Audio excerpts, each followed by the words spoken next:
How you doing, Greg? This is Dan from Backbone Tactical. I told you I was going to make a video on how to replace your firing pin and your enhanced trigger spring. I'm going to start off by breaking the weapon down. Knock out your pivot pin and your knockdown pin. You want to separate the upper and lower. Alright, on the back of your receiver, you're going to have this little nut. Right here. Remove that, otherwise it'll prevent the BCG from coming out. With a 5/32 Allen wrench, you're going to remove the charging handle off the side. It's pretty simple. Just pop your finger in there and disconnect your BCG.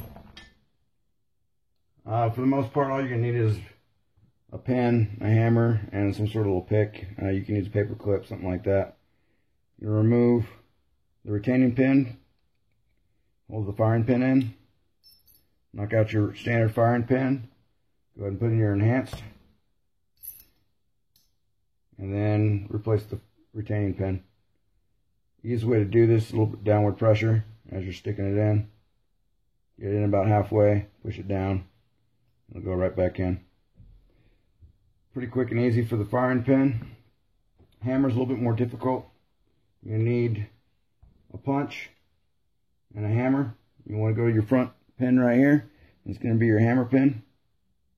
Easiest way to do this is go ahead and place the weapon on fire. Release the hammer all the way up. Try to avoid letting the hammer slam up against the bolt lock. And just tap out that retaining pin. There are 2 detents. Wiggle it out, control the hammer. There we go. Now that the hammer's out, you're just going to pull the spring off. Just pull it off either ear. As you can see, your enhanced is a little bit thicker metal and it's got a flatter profile. So you can start by putting it across the back of the hammer.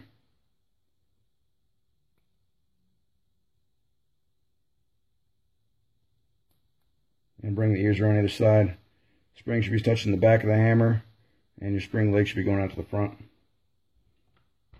Inside of this, you want to make sure these legs rest on top of your trigger pin.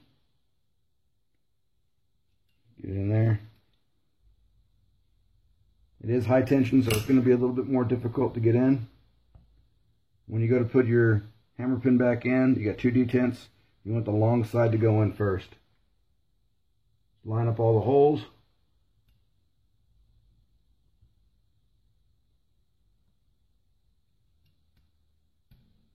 And get it started. With the hammer, you're going to tap it in about 2/3 of the way through. It's going to hit that first detent. Actually use the head of the hammer to push it in the rest of the way. All you gotta do is just line up the pin. You get a little pressure on the receiver, and it's back in. Check operation.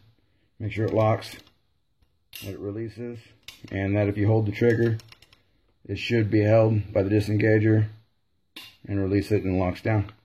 That's pretty much it.